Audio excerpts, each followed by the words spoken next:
讲到手机台湾对高中以下学生并无强制禁止载手机去学校，不过学校呢，拢有一套管理的办法。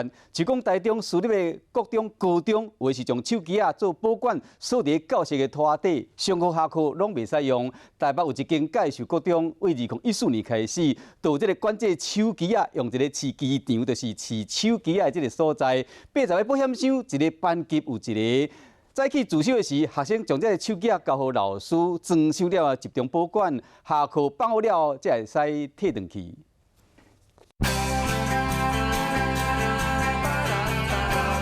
老师，你把你的手机拿出来，关机，我要下去收你的手机了。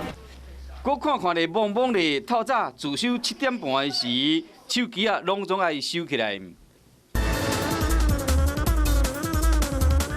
一班30个人，平均有一半以上人拢有载手机这规大人的手机副班长会摕来占。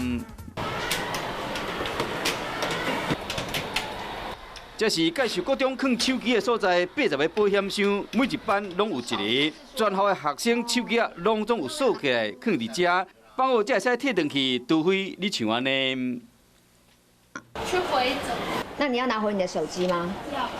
提早放学爱去找医生，其他免讲。你白天会手痒吗？手机智障型的，我把手机的那个游戏玩完，然后就没碰过了。你是说你破关都破完了？对，很无聊。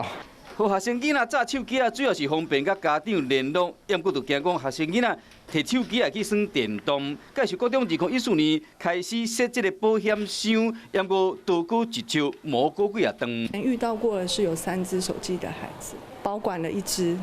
然后他还有第2只，但第2只又在被保管了，还冒出第3只。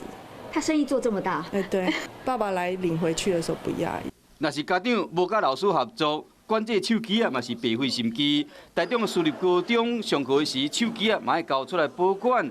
住伫学校的人，上加暗时自修结束到要困进前，才会使耍手机大家拢作为囡仔，爱囡仔100%有自制能力。安尼有较困难，莫怪有家长拜托老师好好保管因囡仔的手机请老师帮忙保管到毕业典礼 ，OK 的，没有问题。他拿到手机的欢呼声比拿到毕业证书的欢呼声还大。对，我们见面了。